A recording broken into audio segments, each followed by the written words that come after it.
Welcome. Let me say more about natural groups. These are abstract groups for which there exists a metric on G, such that the group structure is the only group structure for which the right translations are isometries. It's a surprisingly rich definition, and it's related to topics which have been researched on, as I found out kind of the last couple of weeks. Most importantly, Lehmann-de La Salle theory, which is in the context of graphical regular representations.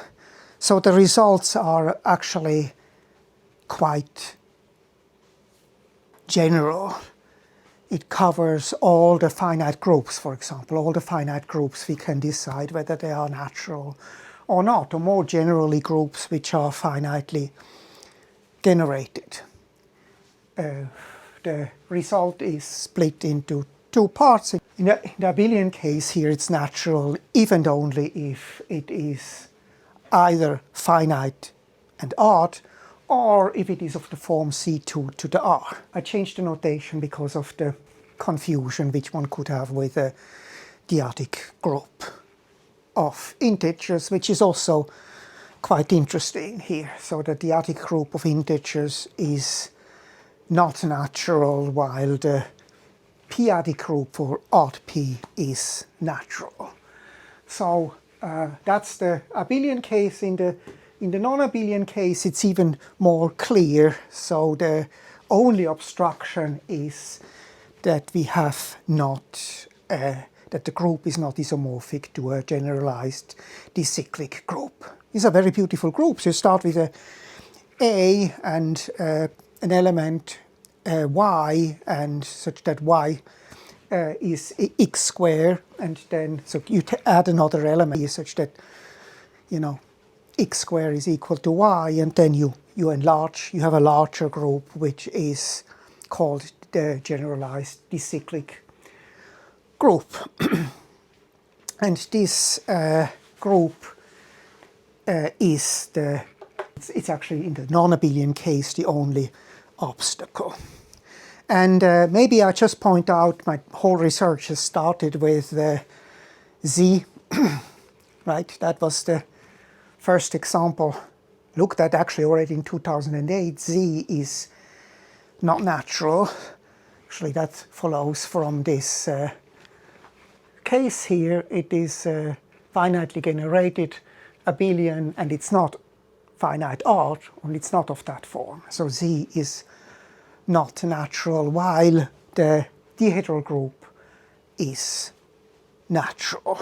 So this is a non-abelian group. And so this is the competing group which acts here also. And so that's a very important example. Also important for me was C2 times C2, which is the Klein 4 group, which is natural, but the C4 is not natural. And so this is actually kind of interesting because in group theory one looks at the pin groups, and this is pin minus and pin plus, and that also appears in the, for larger thing we can actually have for pin plus 2 is O2, and that is a Lie group, and it is a compact Lie group. It's not connected, so that's why it's interesting. So connected Lie groups can be covered more easily, also using this theory here from Lehmann-de La Salle. So any connected Lie group is automatically natural. This is an example, an interesting example, because it's O2, which is disjoint union of two, separated, not disconnected circles, right? We have the rotations, and then we have the rotational reflections. And then, on the other hand, the non-natural is kind of the pin minus, and that's a dicyclic group. That's a generalized dicyclic group, prototype case where we have S1 and we take the -1 element and produce so you know, a twisted version of the pin plus. Also interesting is ON, the orthogonal group, which is not connected, right? It's SON as a, you know, the connected component of the identity, and then another component, the reflections. And so this is natural, even though it is disconnected. So it's kind of interesting that sometimes in the disconnected case we have then also pin plus also is actually, you know, for any bigger than equal to 3, they are all these pin groups are natural. Also the Euclidean group, a group which I battled with also, and so this is a non-connected Lie group, and it is natural, and especially the case E1, which is kind of a twisted version of the double line. The double line is an example of a group which is not natural, while this twisted version, the Euclidean group, where you have translations and reflections of the line, that is natural. So it's interesting kind of to look at this. There's still a boundary in the case of disconnected Lie groups. It's not yet clear which ones are natural and which ones are not natural. But there is a very general principle. If the group is generated by at most countably many involutions, then it is natural. And this is, you know, essentially kind of this graphical regular representation theory. You build a Cayley graph, you have finitely many countably many generators, and then you can just define, you know, distances which are different, so that you can identify the, you know, identify at every point in which direction the distance determines in which neighbor you have to go. So this is very, very, very nice, and it actually kind of covers also quite many Lie groups. So my geometry teacher, Max Jäger, who taught us kind of geometry courses, had 2 courses from Max Jäger, and he was a big fan of reflection geometry. So instead of looking at, you know, translations and rotations, you just look at reflections. You generate it from reflections. Let me tell about some other things which are interesting. So first of all, what is kind of was a little bit subtle, and I always flipped forth and back, is the case of the p-adic integers. This is something which I kind of am very fond of, because the d-adic integers have appeared in my work as a grad student, and so it's kind of an interesting, these are interesting compact topological groups.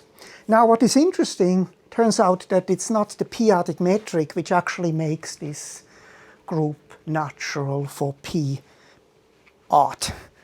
So there is another metric, there is a metric which is not the p-adic metric, which actually makes this abstract group a natural group. Another interesting case which I might want to point out, for example, all the, you know, usual groups which you have, you know, in games, and so these are all covered by this result. These are non-abelian group, and they are non-abelian group. If they are not cyclic, then you have naturality. All finite groups, all Lie groups, also kind of cases which I looked at in the paper of 2022 already, kind of is this cases of groups in combinatorial group theory. Baumslag was giving a wonderful course on combinatorial group theory, and he mentioned Gupta-Sidki. But that's an interesting group here, because it's a free product of 2 cyclic groups, and it's the group of the modular group. And this also kind of just a non-abelian group, and it's not generalized cyclic, so it immediately gives also that it is natural. The free groups for n bigger than 1 are natural. The free group with n equal to 1, that's Z, which is not natural. That was my whole starting point here. That was the origin of the whole thing. Z is not natural while the dihedral group is natural. And then I moved also those to Q8, which, so it's not natural, while the dihedral groups were natural. And it's actually the key, kind of the whole key of the, more general result is actually already here in this dichotomy between dihedral and dicyclic. Maybe another example which I wondered about kind of last week is the QP, which is the additive part of the group, of the field, the p-adic field. So we have the rational numbers. I should have mentioned actually the rational numbers are natural, but this additive group is natural for a simple reason, because it is as a group isomorphic to R, because they are identical as abstract groups. Also, this additive group of the p-adic numbers is natural.